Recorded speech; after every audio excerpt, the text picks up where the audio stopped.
وسوسوں اور برے خیالات سے بچنے کا نسخہ، آسان نسخہ عطا فرمائے۔ اللہ کریم آپ کو اجر عظیم عطا فرمائے، اور اس درس کی بدولت مسلمان جو اس میں موجود ہیں اور جن تک یہ پہنچے انہیں بھی اللہ رب العزت اسلام پر مکمل عمل کی توفیق عطا فرمائے۔ آپ کا بہت شکریہ، آپ نے ہم سب کے لیے دعائیں کی ہیں، آمین کہیں، آمین یا رب العالمین۔ وسوسوں سے بچنے کا آسان نسخہ یہ ہے کہ اپنے ذہن پر ایک دھن ایسی سوار کر لو کہ باقی تمام چیزیں اس میں سے نکل جائیں۔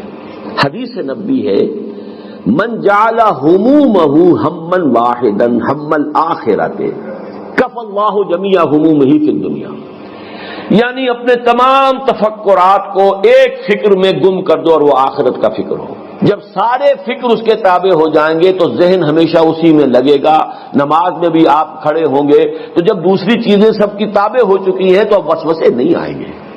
لیکن اگر آپ نے اللہ اور دین اور رسول کو تو دماغ کی ایک گوشے میں گٹھڑی میں باندھ کے رکھا ہوا، باقی سارے دماغ پر قبضہ ہے دولت کا، شہرت کا، وجاہت کا، رشتوں کا، حیثیتوں کا، تو ظاہر بات ہے نماز میں تو پھر جو دماغ میں جو ہوگا چکی وہی کچھ پیسے گی جو اس کے اندر ہے، آپ نے ڈالا وہی وہ ہے۔ تو نماز میں یہی ہوگا کہ آپ جو ہیں وہ کہیں گے کچھ الحمدللہ رب العالمین الرحمن الرحیم، اور خیال یہ ہوگا کہ فلاں جو ہے میری دکان پر فلاں چیز ختم ہوئی ہوئی تھی، وہ آیا تھا گاہک میں نہیں دے سکا، اب مجھے جا کر خریدنی ہے، اس لیے کہ آپ کے ذہن پر وہی بستولی ہے۔ تو ہونا یہ چاہیے کہ فکر، اللہ کی محبت، اللہ کے مطلوب و مقصود ہونے کی کیفیت، آخرت کا تصور، اس کی جواب دہی، یہ چیزیں اتنی چھا جائیں